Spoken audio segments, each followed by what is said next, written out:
Já há algum tempo no Hospital das Clínicas em cuidados paliativos e trabalho tanto em ambulatório quanto no atendimento domiciliar. O HC hoje tem um núcleo de cuidados paliativos, né, chamado Núcleo Técnico Científico em Cuidados Paliativos, e a gente faz um atendimento, né, como a Érica bem disse, em equipe, né, a gente busca fazer esse atendimento em equipe, porque a gente entende que o paciente está nessa condição, ele tem múltiplos sofrimentos, né? Ele passa por situações muito difíceis e que, como a Érica também falou, um profissional só não tem como dar conta dessa magnitude de intervenção que vai ser necessária. Então, o serviço social, ele tem uma importância grande nas equipes e assim, a gente sempre olha no sentido de mostrar o que efetivamente a gente faz. Então, o assistente social, ele geralmente trabalha em cuidado paliativo, tanto com o recebimento do paciente no próprio serviço, então seja no ambulatório, seja numa enfermaria, seja no atendimento domiciliar. A gente trabalha muito com o entendimento dessa família em relação à doença que o paciente está vivendo, em relação ao momento que ele está vivendo. E também trabalha com as questões de orientação, tanto dando suporte nas questões legais, quanto nas questões burocráticas. E às vezes muitos profissionais do serviço social, eles se prendem muito a essa questão burocrática, sem perceber que a gente pode trabalhar no que se refere ao acolhimento, no entendimento dessa família, na percepção de quem é essa família, de como ela vive essa situação. O serviço social, ele é chamado de um conhecimento especulativo prático. Então, a gente conhece aquela realidade vivida por aquele sujeito. Eu vou tirar isso aqui também prejudicando. Eu tive um tombo besta e fraturei o braço. E eu não estou suportando esse negócio. O serviço social é um conhecimento especulativo prático. Então, o que significa isso na nossa área? A gente conhece uma determinada realidade para que a partir daí a gente tenha algum tipo de possibilidade de intervenção nessa realidade. Lembrando que a gente vive num país muito desigual. Então, o primeiro passo para o assistente social interagir de maneira adequada nas equipes de cuidado paliativo é ele conhecer o serviço do qual ele faz parte. Então, é claro que se você atende num setor em que a maior parte dos pacientes e das famílias vão ter um poder aquisitivo adequado, né? Você tem uma determinada função. Se você trabalha numa instituição pública em que a maior parte dos atendimentos, a maior parte das famílias tem um poder aquisitivo mais baixo, você tem outras preocupações. Então, por isso que difere de atuação para atuação. Então, a gente vai primeiro entender qual é a realidade socioeconômica daquele grupo, né, de pessoas que a gente atende, para que a partir daí a gente monte a nossa forma de intervir e, obviamente, muito mais baseado nas necessidades apresentadas por aquele grupo de pacientes ou de cuidadores, independente de quem a gente atende. É considerada uma técnica social capaz de influenciar o comportamento humano e o meio nos seus interrelacionamentos. Então, o serviço social trabalha muito com essa questão da inter-relação. Para a gente, assistente social que trabalha em cuidados paliativos, é fundamental que a gente entenda quem é essa família e quem é esse paciente inserido nessa família. As equipes não só de cuidados paliativos, mas a equipe geralmente de saúde, ela sempre entende o paciente como aquele ser extremamente amado dentro daquela família. Nem sempre isso acontece, né? Então, quando você não parte da perspectiva de que é necessário realmente conhecer, e não partindo de pressupostos já estabelecidos, você perde a possibilidade de atuar de maneira adequada. Então, tanto a gente atende situações em que o paciente está muito debilitado e realmente a família quer que se faça absolutamente tudo para aquele indivíduo, quanto, infelizmente, situações em que o paciente já está muito grave e a gente percebe que o lugar dele dentro daquela família não é um lugar tão adequado, né? Então, às vezes, as famílias pouco se importam em relação àquilo que está acontecendo. Isso não é muito comentado, mas precisa ser conhecido, né? Porque assim a gente consegue intervir de maneira mais adequada. possui o caráter corretivo, preventivo e promocional, no que se refere à remoção das causas, prevenção das consequências e promoção humana. Então, quando a gente fala principalmente nas situações de maior vulnerabilidade social, o que a gente precisa entender quando atende o cuidado paliativo é que às vezes a família passa por situações tão drásticas e tão difíceis que o enfrentamento da doença e da proximidade da morte é só mais um problema que ela enfrenta dentre tantos outros que ela já está habituada a perceber, né, ao seu redor. Então, a perspectiva hoje do cuidado paliativo, acho que a Érica falou de maneira muito adequada, é a gente quebrar esse tabu de que é não fazer nada, né? O próprio nome paliativo já tem uma conotação meio depreciativa, né, na nossa linguagem. Fala, vamos fazer esse paliativo aí, que é uma coisa que é mais ou menos, meio gambiarra, meio vamos ver no que vai dar. E as famílias às vezes têm resistência em relação a isso, porque como a gente viu, às vezes é realmente o extremo oposto. Eu não vou fazer absolutamente nada. Esse paciente não vai ser entubado, não vai para uma UTI, não vai usar droga vasoativa, não, tá, ele não vai fazer nada disso e vai fazer o quê? A primeira preocupação das famílias e do próprio paciente é exatamente isso.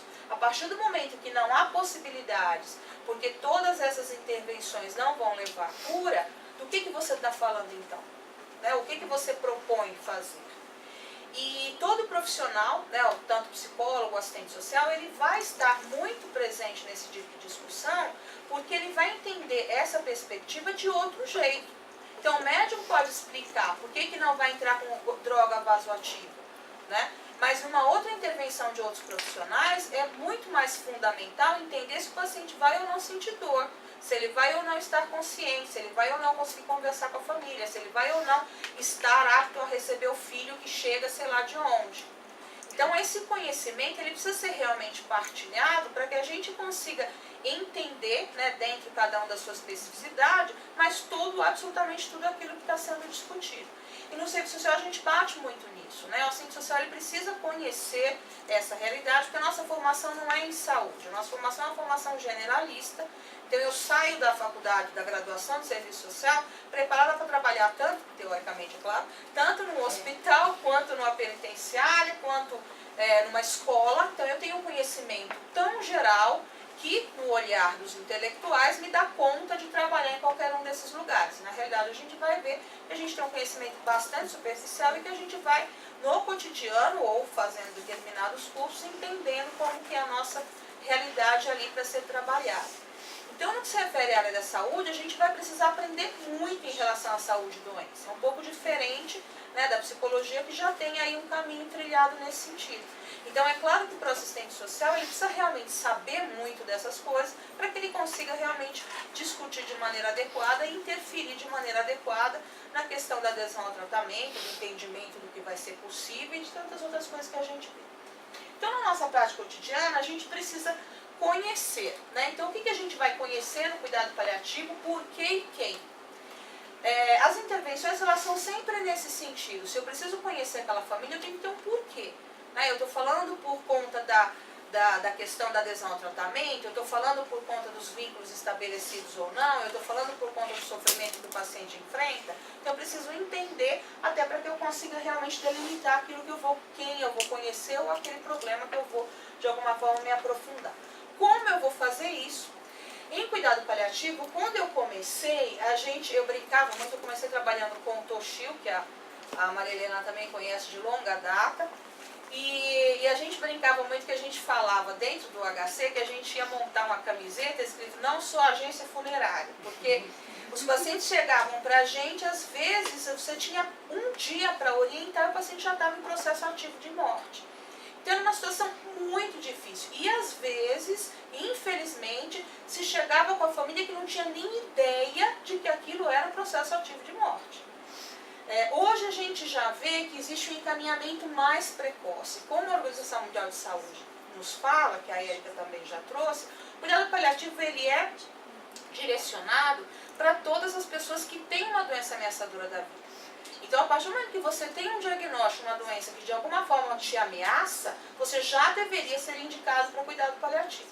Se existe uma possibilidade de cura, o cuidado paliativo se retira. Se não existe essa possibilidade, o cuidado paliativo se intensifica e os tratamentos curativos regridem.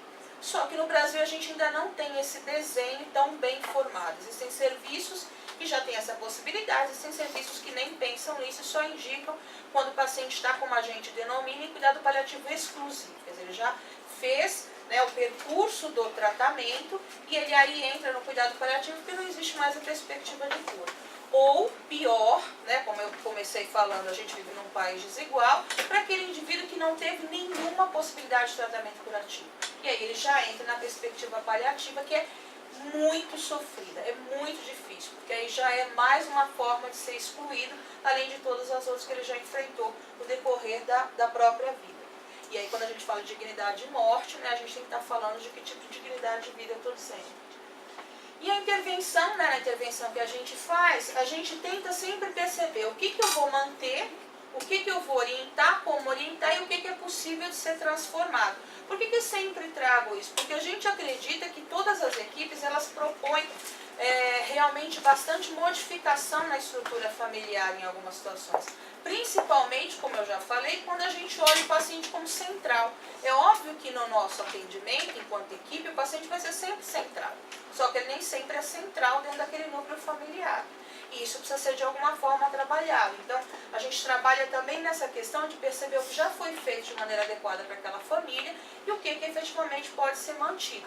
Até porque quando a gente faz cuidado paliativo, por exemplo, para idoso, eu sempre brinco, eu falo, gente, esse casal aqui viveu 80 anos juntos, vocês acham que agora a gente vai ensinar como é que eles vão viver diferente? Né? Acho que seria uma pretensão muito grande a gente achar isso. Então, no primeiro momento, a gente conhece essa organização familiar. No nosso olhar de assistente social, a gente trabalha muito com dois conceitos, que é a família ideal e a família real, né? Aquela família que a gente idealiza e geralmente a gente tende a cobrar, as equipes tendem a cobrar no atendimento aquele ideal de família, mas a gente trabalha com aquela família que aparece ali, né? Então, a questão dos papéis sociais, elas estão de alguma forma muito estruturadas nas intervenções em saúde. Então, você espera que o filho e a filha ajam daquela maneira com o pai e com a mãe. Você espera que o pai haja daquele determinado jeito com um determinado filho. E nem sempre as coisas acontecem dessa forma. O que influencia também socialmente é a religião, a classe social e os aspectos culturais e familiares. Isso na perspectiva do que é doença e morte. Então, se a gente atende uma família que não enfrentou nenhuma situação de morte, provavelmente a questão às vezes, da não aceitação do cuidado paliativo está na impossibilidade de aceitar a morte como parte da vida. E como a Érica nos falou, nem sempre essas doenças que não o câncer, que já tem aí um certo estigma, então todo mundo pensa que câncer é morte, ponto, as outras doenças sempre são consideradas doenças crônicas. Então, o indivíduo que tem uma insuficiência cardíaca grave, ele vai sempre achar que é possível de ser contornável. O indivíduo que tem um problema pulmonar, né, uma obstrução pulmonar, por exemplo, ele vai achar que aquilo vai ser sempre contornável. Nem sempre os médicos que o estão atendendo intervêm dessa forma, mostrando que sim, ela é controlável por um determinado tempo, né? Mas o senhor vai falecer dessa doença. Essa doença ela é mortal. E toda a literatura de cuidado paliativo realmente começa muito profundamente em relação ao câncer, né? Abordando a questão do câncer. Hoje em dia que a gente vê, né, vários estudos já mostrando o cuidado paliativo nas demências, o cuidado paliativo nas doenças neurológicas, né, esclerose lateral amiotrófica, esclerose múltipla, que tem aumentado muito, nas doenças genéticas, né? Então hoje a gente vê isso, mas anteriormente a gente não percebia nada dos gêneros. É importante para a gente conhecer o paciente inserido nessa família, como são formados esses vínculos familiares, né? Lembrando sempre que para nós, e talvez acredito para vocês também, é importante a gente trabalhar isso dentro das equipes, porque geralmente as pessoas cobram aquilo que elas acreditam que seja o adequado, e as famílias que não se enquadram são elas as problemáticas, são elas as disfuncionais, né? Não é a equipe que tem que se adaptar àquele núcleo familiar, é o núcleo familiar que deve se adaptar ao modelo que a equipe de alguma forma colocou como adequado. a divisão de responsabilidades e tarefas. Quando a gente atende um paciente que tem cuidado paliativo, mas que o cuidado vai se estender por um período mais longo de tempo, então as doenças neurológicas, as demências, é importante para a gente, quanto assistente social, trabalhar isso, principalmente naquelas famílias mais reduzidas e que o poder aquisitivo é mais baixo, né? Então, geralmente, essas famílias não têm como contratar um cuidador e esse cuidado ele passa a ser de responsabilidade de algum membro familiar. Então, essa pessoa, se ela não for tão bem assistida quanto o próprio paciente, geralmente ela adoece, né, e ela entra num sofrimento muito mais profundo que às vezes até o próprio paciente, porque ela vê a vida dela atrelada à daquele paciente sem a mínima possibilidade de descanso ou de divisão disso. E a gente também conhece e intervém na questão da rede de suporte social. Para a gente, quanto assistente social, a rede de suporte são todas aquelas instituições, ou pessoas, ou organizações que de alguma forma fazem parte do dia a dia daquele paciente, daquela família, e que podem de alguma forma ser acionados em momentos de necessidade. O cuidado paliativo domiciliar tem sempre a possibilidade de contar, precisa sempre ter a possibilidade de contar com uma rede de suporte social. Então, qual é a unidade no atendimento público, qual é a unidade básica de saúde próxima da residência, qual é o tipo de transporte que aquele paciente precisa utilizar, quem são os vizinhos que podem de alguma forma ajudar, como essa família se insere socialmente. Então, é o jeito que a gente tem de, às vezes, garantir assistência para as famílias mais fragilizadas ou em situações de maior vulnerabilidade. Tanto no ambulatório quanto no atendimento domiciliar, a gente usa alguns tipos de formas de intervir. Então, a gente faz uma entrevista inicial, né, no ambulatório para conhecer esse paciente. No atendimento domiciliar. A gente também faz a visita inicial, então a gente faz, como a gente diz, a visita de inclusão. As abordagens individuais e grupais, então a gente mantém contatos telefônicos, as intervenções por ocasião das consultas ou visitas e as reuniões de família. Eu sempre trago isso porque vocês podem ter tido contato com alguns assistentes sociais que fazem só a entrevista inicial e não fazem as abordagens posteriores, principalmente quem trabalha com convênio, trabalha só com a inclusão do paciente. Eu acho extremamente inadequado porque você não tem condição de estabelecer vínculo, então você não tem condição nem de conhecer a história desse indivíduo. Você vai ter uma série de dados que vão ser fornecidos na primeira intervenção, mas você não tem a condição aí de trabalhar de maneira adequada. E as reuniões de família hoje são bastante habituais na assistência em cuidado paliativo, porque o jeito que a gente tem de saber daquela família, o que ela sabe da doença, o que ela sabe do estágio da doença, o que ela sabe do querer do próprio paciente, do que o paciente decidiu fazer, do que o paciente não decidiu fazer, para que, como a Érica nos falou, essa decisão não fique só para o final, né? Então, quando o paciente já está em processo ativo de morte, é que eu vou conversar com a família, ou conversar com o paciente quando ele está lúcido e quando ele está consciente, a respeito do que ele acha adequado para ele ou não. E, infelizmente, a gente tem alguns médicos que ainda fazem isso. Eu quero ser entubado ou não quero ser entubado? Se eu quero ir para UTI ou não quero ir para UTI? Sem que a pessoa não tenha nem entendimento daquilo que você está dizendo. Eu atendi uma senhorinha uma vez que ela me relatou, que ela falou que a primeira vez que o marido dela foi para UTI, eles perguntaram assim para ela, seu marido está com seu marido está com uma falta de ar muito grande, uma dispneia muito grande, e ele vai precisar ir para UTI. A senhora concorda? Ou a senhora não quer que ele vá para UTI? Aí ela falou assim, mas na UTI vão controlar essa falta de ar que ele tem? Vão. Ah, então eu quero que ele vá. Né? Então, para ela ir para UTI naquela fase em que o marido já estava com demência, era realmente o cuidado que ela achava que era adequado fazer. E aí ele saiu, ele teve uma pneumonia nessa época, saiu e ela relata o sofrimento que ela viu ele vivendo lá. E ela falou, mas eu jamais teria optado por isso se eu tivesse me explicado de maneira adequada. Agora, falaram assim, não, mas a gente vai controlar a falta de ar? Uai, se ele está morrendo de falta de ar, eu quero que realmente controle isso. Então, hoje as equipes de cuidado paliativo, elas tendem quando a gente recebe o paciente em tempo hábil, a gente tende a fazer essa reunião e fazer essa conversa, que é um jeito da gente se vinculando com essa família, com esse paciente, e explicando o que vai ser possível de ser feito, adequado de ser feito em relação tanto ao quadro clínico, quanto em relação à condição de doença que ele vive naquele momento. Lembrando que o que a gente pretende é que haja morte digna do paciente e a manutenção da vida familiar após o falecimento. Então as intervenções elas devem de alguma forma cuidar dessa família, e não gerar maior conflito ou gerar maiores desentendimentos ou situações difíceis às vezes serem enfrentadas. Porque nem sempre as equipes têm depois a condição de trabalhar com luto, que acho que a Marilena vai falar um pouco, muito mais adequadamente que eu, nem sempre você consegue trabalhar, os serviços conseguem oferecer suporte de luto. Esse é um grande problema do cuidado paliativo ainda.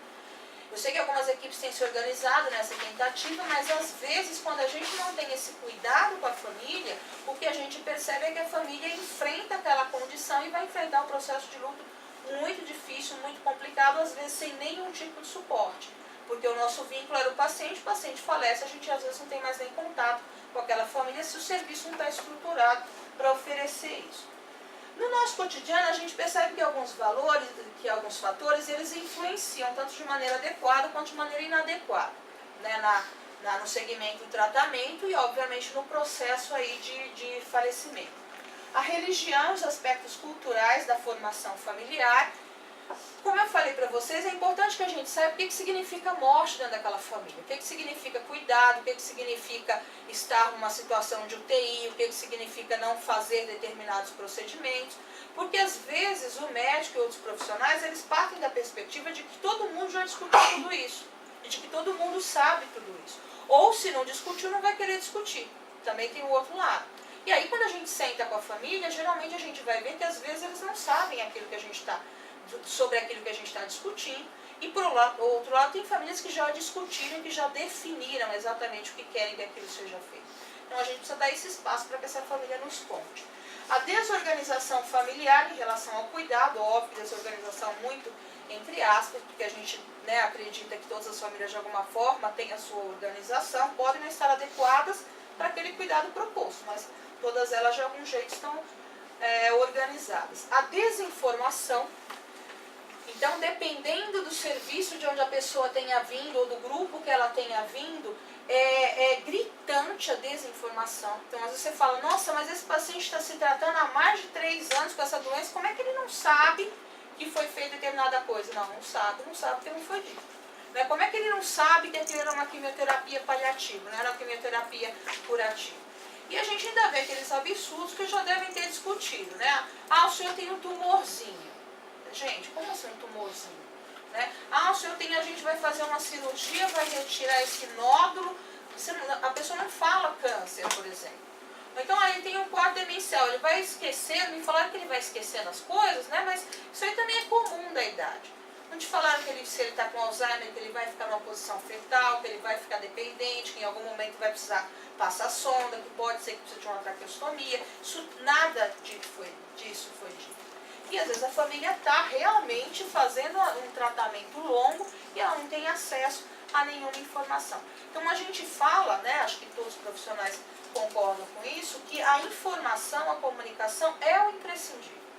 E a comunicação de acordo com a possibilidade de cada família. Então quem trabalha hoje na área da saúde vai ver que a gente tem famílias que estão extremamente informadas, né? Que sabem muito daquilo que está sendo enfrentado, às vezes até mais que o próprio profissional, se o profissional for um profissional jovem. Agora, tem famílias que não sabem absolutamente nada, e a gente tem que ter a condição de conversar com ambos os modelos, né? Porque se a gente souber lidar com esses polos opostos, vamos dizer assim, a gente consegue, de alguma forma, trabalhar de maneira adequada. As condições econômicas e sociais que interferem no tratamento.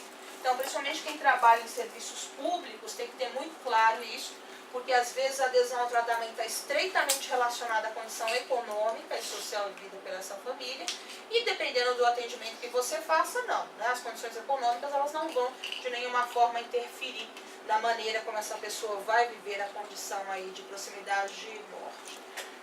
O tempo e espaço para as providências legais. Como a gente trabalha muito com as orientações, né, eu vou passar aqui muito rapidamente o que a gente orienta, porque não dá tempo da gente detalhar e também não vale muito a pena nesse tipo de abordagem que a gente está fazendo, mas a gente tem um tempo para orientar determinadas coisas. Então, dependendo do tipo de condição econômica que a pessoa tem, é fundamental que ele saiba quais são os direitos que ele deve, de alguma forma, recorrer, né? Quais são os direitos que ele tem, como é que ele pode garantir determinadas coisas, porque isso às vezes diz respeito a seguir ou não o tratamento, diz respeito a estar ou não em condições adequadas de levar esse tratamento adiante. Então, quais são as providências legais que o assistente social também orienta? Marilena, você vai me cortando aí, porque você sabe que a assistente social fala demais, né? Não, você começou, falta muito aqui. Não, mas a hora que você quiser, você... Bom, no que se refere às providências legais. Precisa saber. Então, no que se refere às providências legais, que eu falei que a gente tem que ter um tempinho pra gente, um tempo de antecedência pra gente poder orientar, porque quando a gente começa a conversar com a família, a gente precisa ter uma entrada anterior, né? Eu não posso sentar com aquela família e falar, olha, querida, você é casado ou não? Porque se você não for, a gente já vai te orientar como é que faz. A pessoa vai falar, ué, mas meu marido tá morrendo, você tá me falando de casamento? Então a gente tem que ter um tempo hábil para que a gente consiga tirar aquela história de maneira adequada e orientar também. Porque como eu falei para vocês, depende muito da condição econômica. Se eu trabalho com a população empobrecida, eu tenho que ter claro que muitos desses direitos vão ser fundamentais para a manutenção daquela família após o falecimento. Do contrário, não, né? Às vezes a condição econômica não tem nada a ver com isso aqui, né? Então isso não vai influenciar, mas dependendo da população que eu atendo, isso é imprescindível. Então a gente orienta a questão do auxílio-doença, aposentadoria por invalidez, eu vou explicar um pouquinho adiante, os processos de curatela ou procuração, então a gente tem ainda um ranço muito grande em relação à curatela, né? Eu vou falar um pouquinho. Os casamentos de união estável, testamentos a gente orienta, mas é óbvio que nós não temos conhecimento para isso, então a gente só explica como é que a pessoa dá entrada nisso, mas aí é um advogado que vai, obviamente, cuidar disso. Reconhecimento dos filhos, fundo de garantia, PIS, isenção de imposto de renda, o fundo de garantia e PIS para as pessoas que trabalham, né? Então, geralmente pacientes jovens com câncer ou com doenças neurológicas que estavam na vida ativa, é importante que isso seja orientado. Isenção de imposto de renda, declaração para liberação do rodízio, no caso, por exemplo, de paciente que está quimioterapia, radioterapia, que às vezes são diárias, né, todos os dias, então isso também faz uma diferença muito grande para as famílias que às vezes só têm um automóvel, não contam só com aquele automóvel. As viagens, né, retorno às cidades de origem, como o Hospital das Clínicas a gente é um hospital escola, a gente atende muito paciente que vem fazer diagnóstico, que estava com uma doença X e chega aqui, ele já está numa situação de cuidado paliativo exclusivo, e aí às vezes as pessoas querem voltar para suas cidades, então isso precisa ser orientado. E as questões de sepultamento, né, que devem ser orientadas também, porque apesar de ser um assunto difícil de ser falado, a gente percebe que as famílias ficam muito fragilizadas quando isso não é discutido, porque às vezes o paciente falece em casa, por exemplo, e a pessoa não sabe nem como é que começa, né, porque ela nunca enfrentou aquilo. Então essas questões burocráticas a gente tem trabalhado bastante. Eu vou passar rapidamente isso aqui. O auxílio-doença ou aposentadoria por invalidez são benefícios que são garantidos, o auxílio-doença, para aquelas pessoas que trabalhavam e por conta da doença estão afastadas do trabalho. Então a gente, não sei se vocês sabem, mas ninguém é aposentado diretamente, né? Quando está trabalhando, a pessoa entra em auxílio-doença e depois ela é aposentada, dependendo da condição da doença, por invalidez. Então, no nosso serviço social temos o cuidado de orientar sobre isso, porque às vezes o paciente estava trabalhando, então ele tem que entrar em auxílio-doença num determinado período, senão ele perde, como a gente diz, o direito como segurado. Então isso tem que estar muito de acordo com a orientação no tempo certo, porque senão ele realmente perde isso. Hoje os peritos já aceitam que as declarações médicas tenham a questão do cuidado paliativo. Então isso já é mais bem visto do que a gente via anteriormente. Então geralmente as pessoas têm aí a possibilidade do auxílio-doença e depois já vão para a aposentadoria. Eu não sei se vocês já ouviram, algumas pessoas falam, que o paciente quando está em auxílio-doença recebe um valor para pagar cuidador.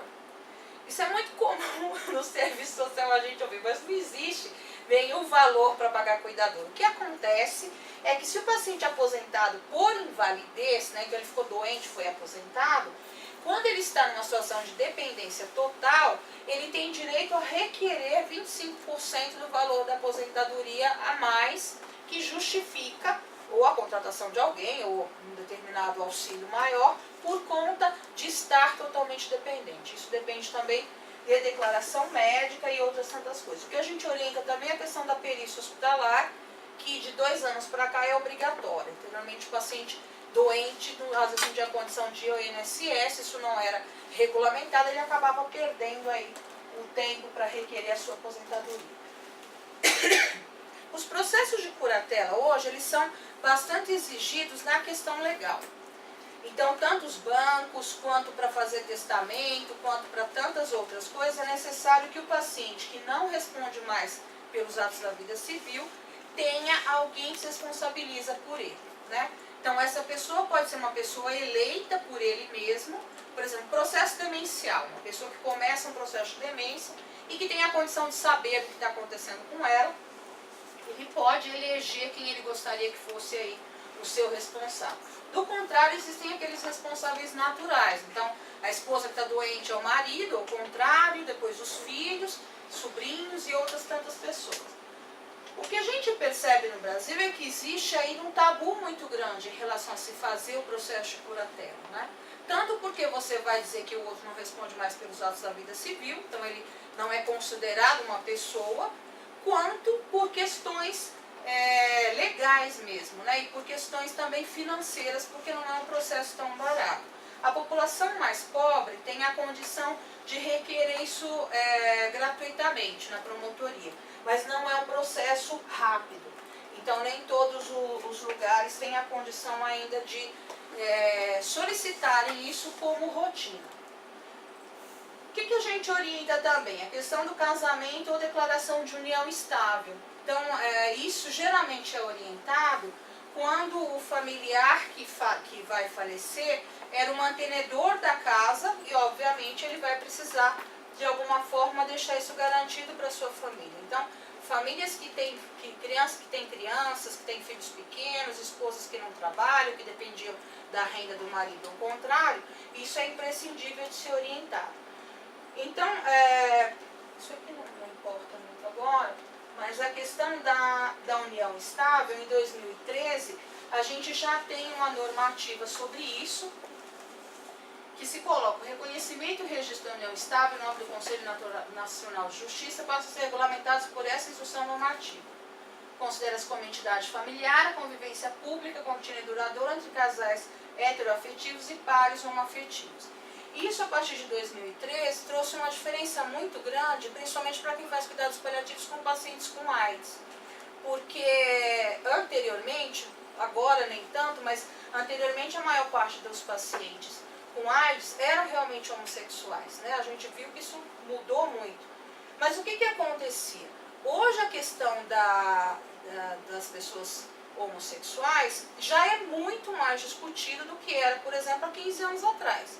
15 anos atrás, essas pessoas eram colocadas de lado nas famílias, né? Nem sempre elas eram aceitas como elas são hoje. Hoje a gente já tem aí, acho que, a possibilidade que isso seja aceito da maneira melhor, mas eu acredito que ainda há dificuldades.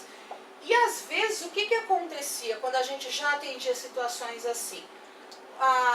Os casais se formavam, se afastavam das suas respectivas famílias, você tinha já o cuidado paliativo e o processo de morte nesses pacientes, que continua acontecendo, muito embora hoje, por conta do coquetel, as pessoas acham que isso não existe mais.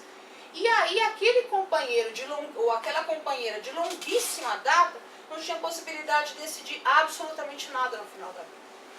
Então, às vezes, você tinha que chamar o pai ou a mãe daquele rapaz ou daquela moça que se afastou daquela família há muito tempo para que ele decidisse o que deveria ser feito ou não, porque o companheiro ou a companheira não podia decidir isso. Então, hoje, com essa questão da declaração de união estável, trouxe um conforto muito grande para essas pessoas, para esses homossexuais, especificamente esses que estão, de alguma forma, excluídos dos seus núcleos familiares. Aqueles que vivem em harmonia, obviamente que não. As questões dos testamentos, né, que a gente orienta, e aí, é claro, para você orientar que isso seja feito, parte do pressuposto que tanto o paciente quanto a família tem ciência do diagnóstico, né, e do prognóstico. Você não vai falar de testamento se a pessoa não tem nem noção de que está falecendo. Então é importante uma conversa anterior. O reconhecimento de filhos, então a gente ainda tem algumas situações em que é desejo do paciente fazer esse reconhecimento, então também é importante que isso seja conversado anteriormente, para que a pessoa tenha tempo hábil para fazer isso. E como eu falei para vocês, no caso de pessoas que trabalham, ou que trabalhavam, né, no momento da doença, é importante que a gente oriente que eles podem sacar, estando em cuidado paliativo, o PIS, o fundo de garantia, ter a isenção do imposto de renda e ter a possibilidade aí da isenção do rodízio. Para todos esses direitos é necessário que haja uma declaração, né, um atestado médico dizendo da condição de saúde desse paciente, dizendo diagnóstico, não prognóstico, mas o diagnóstico e dizendo que ele está em cuidado paliativo e alguns outros documentos que são necessários. Então, câncer tem que ter resultado de biópsia, né, a esclerose lateral amiotrófica também tem que ter resultado de exames em conjunto, mas isso também a gente orienta em separadas famílias. As viagens de retorno ao local de origem. Isso é uma das grandes preocupações de quem trabalha em hospitais e escolas que fazem diagnóstico. Porque, como eu falei para vocês, às vezes o paciente vem para fazer diagnóstico e acaba sabendo que a doença que ele tem não tem mais nenhuma possibilidade de cura. E aí é claro que ele quer voltar para a cidade de origem. Nem sempre a gente consegue que esse paciente volte. Então, aí depende muito do tempo de tratamento disponível aqui. E na questão dos serviços públicos e das famílias mais empobrecidas, a gente tem uma preocupação muito grande em relação para onde o paciente vai voltar. Então, é papel também do assistente social fazer contato com a cidade para onde o paciente vai e saber se ele tem tratamento, né? Porque, às vezes, no afã de voltar, e a família quer, de alguma forma, garantir aquilo que é desejo do paciente, não percebem o sofrimento que ele pode enfrentar se ele chegar na cidade de origem e não ter tratamento. Eu atendi um senhor alguns anos atrás, que ele tinha um câncer no olho, né, estava numa situação muito difícil, ele estava com o olho para fora, uma situação bastante complicada, e ele era do Maranhão. E aí ele veio para São Paulo, porque ele achou que não sabiam que era câncer, né, no olho, achavam que era uma doença X e mandaram para cá. E ele veio com o que a gente chama de TFD, tratamento fora de domicílio. Não sei se vocês sabem, o Sistema Único de Saúde, ele tem um benefício, esse benefício chama TFD, que é garantido para aquelas pessoas que moram em determinadas regiões onde não há tratamento para aquela doença. Então, o médico que atende aquele paciente faz a requisição para que esse paciente seja transferido para uma cidade de referência e faça o tratamento naquela cidade. Então tem que ser uma solicitação médica e a prefeitura tem a obrigação de pagar por isso, porque isso está no SUS, né? Então no Sistema Único de Saúde garante que a pessoa tenha tratamento ou que ela tenha indicação de ir para onde é garantido o tratamento. E aí ele vinha com esse benefício. Então, se paga as viagens, que seja aérea, que seja rodoviária, e a estadia do paciente naquele período. Então, nós, como assistentes sociais, a gente preenche alguns papéis em relação a isso, comprovando a passagem do paciente pelo serviço. E aí, esse paciente veio pra gente, né, começou o atendimento lá e foi encaminhado para o cuidado paliativo. Só que ele queria voltar para a cidade dele, né? Então, tinha vindo com a esposa, lá estavam os filhos. E nós fizemos o contato com a cidade, como é habitual. A gente viu se tinha os centros de atenção em câncer, os CACONs, né, para disponibilização de medicação, porque ele já tomava morfina em altíssimas doses por conta da dor e do tipo de tumor que ele estava. E se ele teria tratamento adequado. Isso tudo foi acordado, foi dito que teria. E o paciente fez a cópia do prontuário, a cópia dos exames, da prescrição médica, ele foi. Foi porque era o sonho da vida dele. Aí umas 3 semanas depois, umas 3 ou 4 semanas depois, liga o agente comunitário da cidade, pra mim, desesperado atrás de mim. Aí eu fui atender, porque não acharam lá o meu telefone, ligaram lá pro outro setor do hospital, e aí o rapaz falava assim, como é que vocês mandam, olha só, como é que vocês mandam um paciente desse pra cá, sem a mínima condição de tratamento? Eu falei, mas como assim? A gente fez todos os acordos possíveis e imagináveis. A gente ligou, a gente conferiu, a gente fez absolutamente tudo. Aí vira ele e fala, não, mas aqui a gente não tem atendimento. A gente tem o CACON, que é esse centro de de atenção em câncer, mas não tem medicação e nem médico. Pois tá, né? Então tá. Aí eu falei, bom, e o que você sugere? Eu falei, o que eu posso fazer é garantir que ele seja atendido essa semana ainda no ambulatório, porque eu tenho vaga. Você me garante que ele venha com o TFD? Não, mas aí ele falava assim, não, mas a senhora acha que aqui é como, assim? A senhora pede a passagem e o paciente vem? Eu falei, mas eu não estou entendendo a sua colocação, o paciente é de vocês. Ele é do município de vocês. Quem tem que garantir o transporte são vocês, não somos nós. Eu sei que só tinha passagem para um mês, para daí um mês. E aí a gente discutindo isso aqui, porque todo mundo tinha ficado conduído com a história do senhor. Daí uns 3 dias, uns 3 ou 4 dias, chega ele com o filho e com a mala, veio de ônibus, com uma dor infernal. Gente, eu acho que eu faço cuidado paliativo há 17 anos da minha vida. Acho que se eu fizer 50 anos, eu nunca vou esquecer a expressão de dor desse senhor. Porque chacoalhando no ônibus, que a cidade fez uma vaquinha para ele vir, ele chacoalhando chegou com aquele tumor desse tamanho, morrendo de dor. Porque não tinha medicamento, não tinha nada. E o pior é que eu tinha feito contato com a secretária de saúde de lá, que era a esposa do prefeito.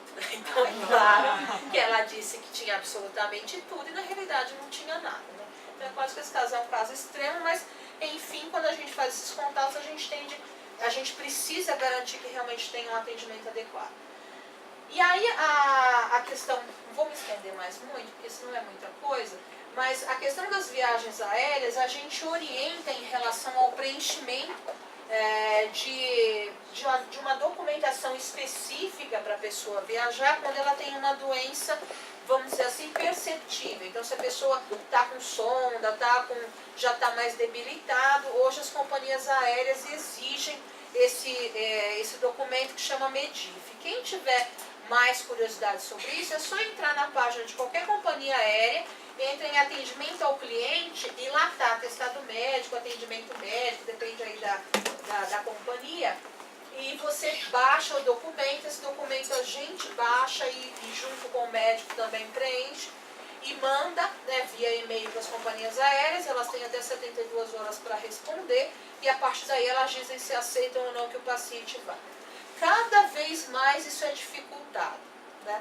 Então isso aqui, a TAM, paixão por vários servir, não é uma propaganda, é porque é a pior companhia para você conseguir que vá seus pacientes. Então isso aqui é uma propaganda ao contrário. E o que a gente orienta também é a questão do transporte do corpo, né? Se o paciente falece aqui e gostaria de ser sepultado na cidade de onde ele veio, ou obviamente aquela que é mais importante para ele. E aí as orientações também são feitas nesse sentido. O que a gente tem feito, eu fiz até um trabalho que eu chamei de migração para a morte, a gente tem visto cada vez mais nos hospitais escola os pacientes que vêm para São Paulo para morrer. Então são aqueles pacientes que as famílias vieram, né, que os filhos vieram na década de 60, 70, vieram para cá, ficaram em São Paulo, e aí agora eles estão trazendo seus pais para falecerem aqui. E existem situações muito difíceis nesse sentido, porque a pessoa falece fora, né, da sua realidade, fora da sua casa, fora do seu lugar, mas às vezes é o único jeito de garantir cuidado. Então a pessoa vem especificamente para receber o cuidado final e para falecer aqui junto dos filhos. E é bastante difícil essas questões. A questão do local do óbito e as orientações que a gente realiza nesse sentido. Acho que tem uns 5 minutinhos ainda, né? Então, depende muito de onde o paciente vai falecer. Hoje em dia, a própria Organização Mundial de Saúde e o Ministério da Saúde tem feito uma proposta muito grande da possibilidade dos pacientes falecerem em casa, né? A gente tinha isso como tradição de muitos anos atrás e hoje tem sido possível essa volta.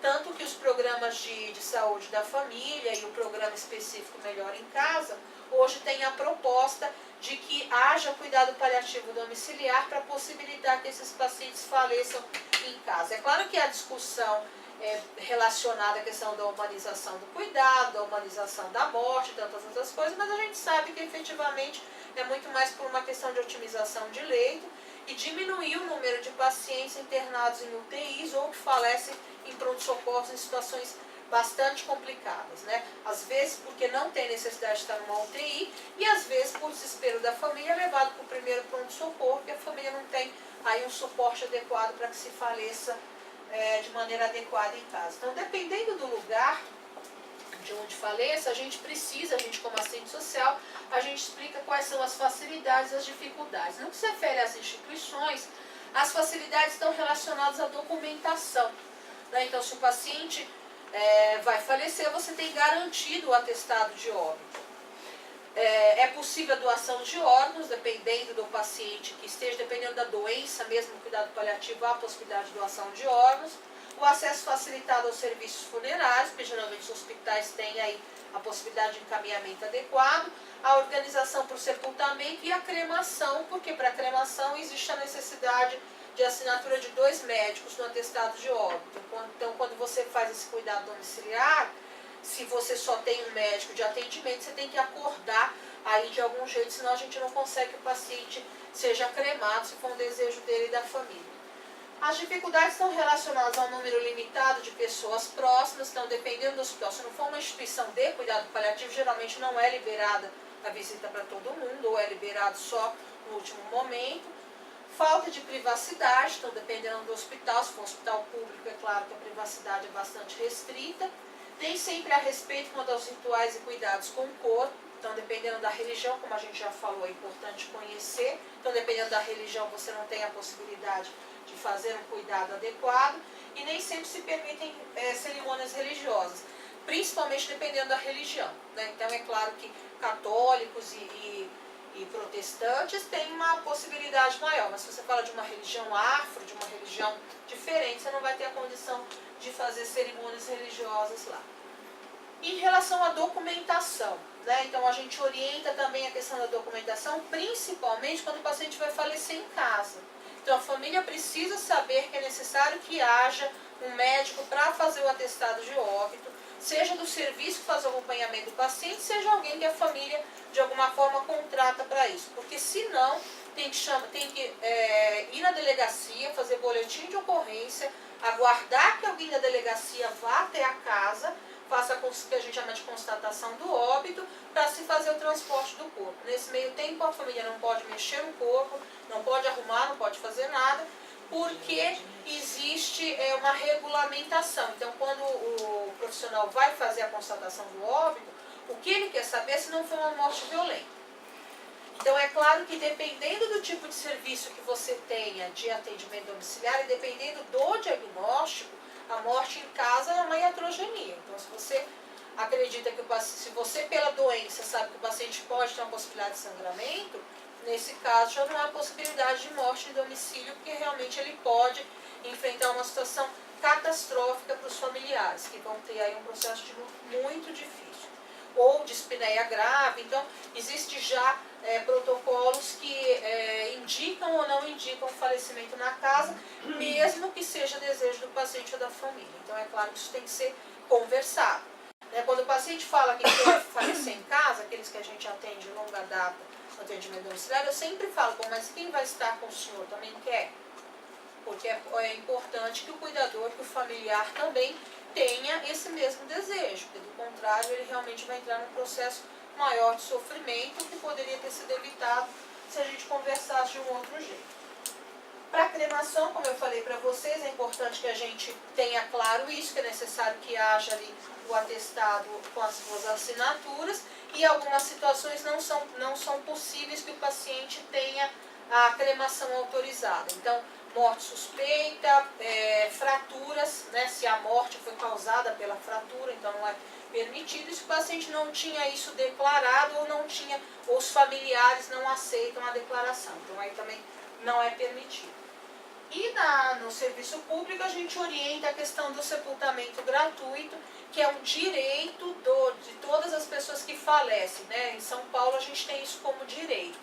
Então, todos os serviços funerários municipais, eles têm uma cota que é paga pela prefeitura para garantir o sepultamento. Como tudo no Brasil, o que é para pobre é tudo de qualquer jeito, né? Então, o que acontece? Quem vai fazer o sepultamento gratuito tem garantido a documentação, o traslado do corpo, né, né, de onde ele está para onde ele vai ser sepultado, o sepultamento em cemitério municipal e a urna, né, o caixão para onde a pessoa vai ser sepultada. Então ele não tem direito a nenhum paramento, né, não existe a possibilidade de flor, de vela, essas coisas, e não dá direito também ao velório.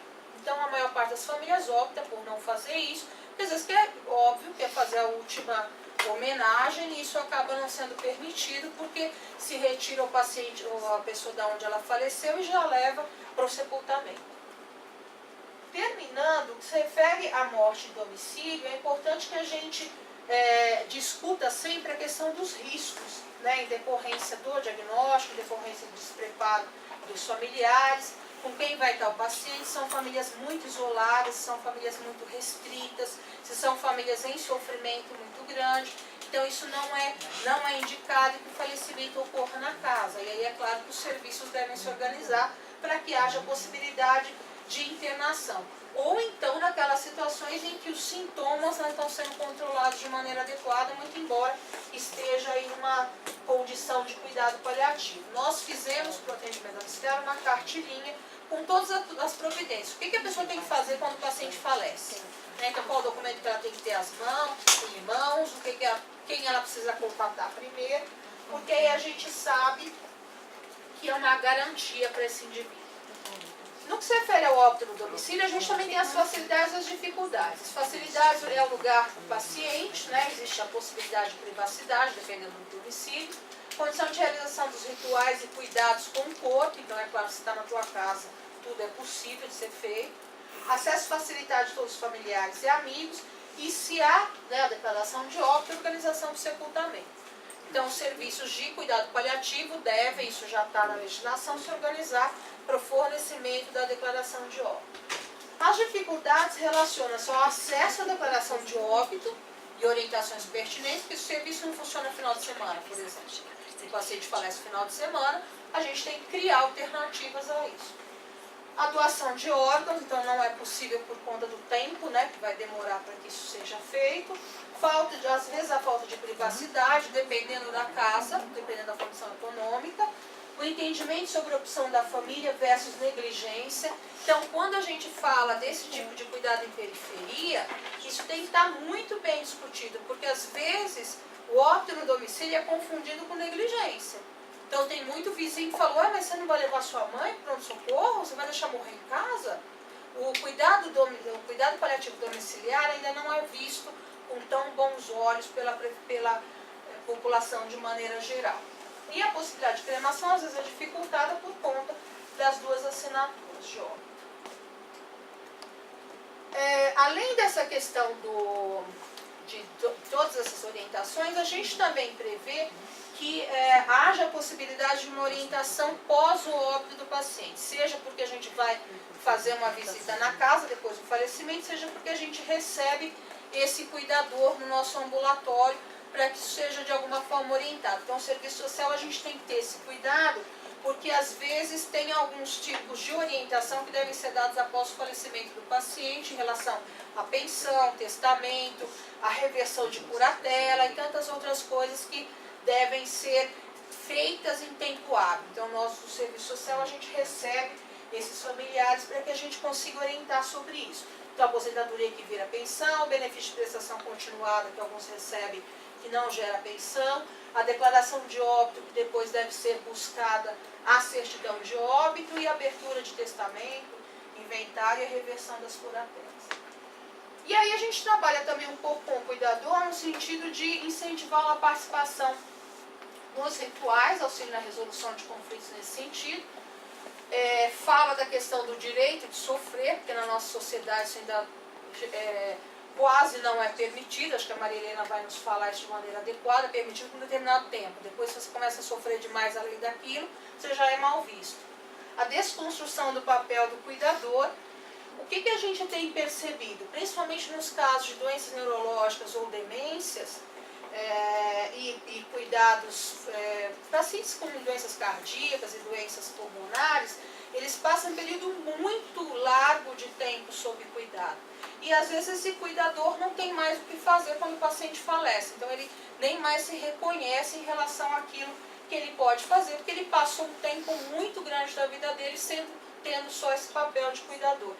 E a gente já tem a literatura que mostra, que eu acho que isso deve ser bastante interessante para vocês, o número de pessoas cuidadoras que falecem logo depois que o paciente falece por conta disso. Porque aí entra no processo de depressão, entra no processo de um luto complicado, e isso acaba nem sempre visto pelo serviço, porque como a gente não faz o atendimento posterior, a gente acaba nem tendo acesso a isso. E o incentivo às atividades de lazer, cultura, trabalho e outras tantas coisas. E bom, você vê que a gente começa e vai, né? E pudesse ficar aí mesmo.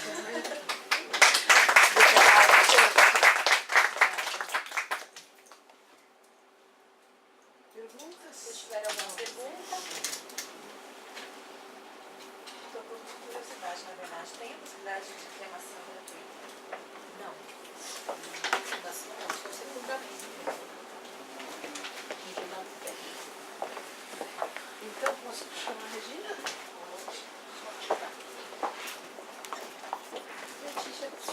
Ouviu, gente? Não é inveja, não. Existe algum tipo de auxílio de benefício para a família que quer fazer o transporte do corpo? Existe. Se ele veio com esse TFD, tratamento fora de domicílio, o TFD garante. Então, ele garante tanto a volta do paciente, se ele estiver bem, ou se ele, de alguma forma, resolveu voltar, ou o transporte do corpo. Mas se é um paciente, por exemplo, mora em São Paulo há 20 anos, mas nasceu em um outro lugar e quer voltar para esse lugar, Não. existe? Não, aí não. O que às vezes também acontece é que eles vêm para São Paulo não por TFD, né? Não por tratamento fora de domicílio. Eles vêm para cá porque a maior parte dos familiares estão aqui, por conta própria. Aí as prefeituras não garantem. Eu já consegui isso porque eu liguei, falei, expliquei a situação, mas na legislação não está. Na legislação só está se realmente ele veio por TFD. Eu percebo isso como uma barreira bem importante, é uma frustração muito grande das famílias, assim, porque é muito caro. É muito caro. É muito caro. Porque as famílias não conseguem. Então, o que ela falou é interessante vocês saberem, porque o transporte do corpo não é um transporte comum. Então, existe uma série de exigências e a gente acha que cada vez eles vão dificultando mais para não transportar. Esse é o meu olhar como assistente social, né? Então, tem que ter a declaração médica, né, do tipo de doença que o paciente faleceu, tem que ser uma urna especial, que é uma urna que a gente chama de urna zincada, então ela tem um reforço embaixo e dos lados, né, para não haver vazamento de líquidos corpóreos, então ele é muito mais caro. O corpo tem que ser embalsamado, então ele tem que passar por um processo no IML ou no SVO para que ele tenha o preparo para a viagem. Isso não importa se a viagem vai durar 1 hora ou se ela vai durar 15 horas, não importa. Então por isso que a gente fala que é assim. Anteriormente, quando eu comecei a fazer no cuidado paliativo, era por peso. Hoje não, hoje é um valor fechado. Então é um valor fechado dependendo de ser criança, que acho que ela vai nos falar agora, ou adulto. Então isso independe. E tem que ter também, é isso que dificulta demais, a contratação de 2 serviços funerários. Você contrata o da cidade, de onde o corpo vai sair, e a cidade onde vai receber, porque assim que o avião chega, o corpo não pode ficar no aeroporto. Então o carro funerário tem que estar lá aguardando para fazer o transporte. Então isso significa que você tem que ter um familiar que faça isso aqui e o que faça outro lá.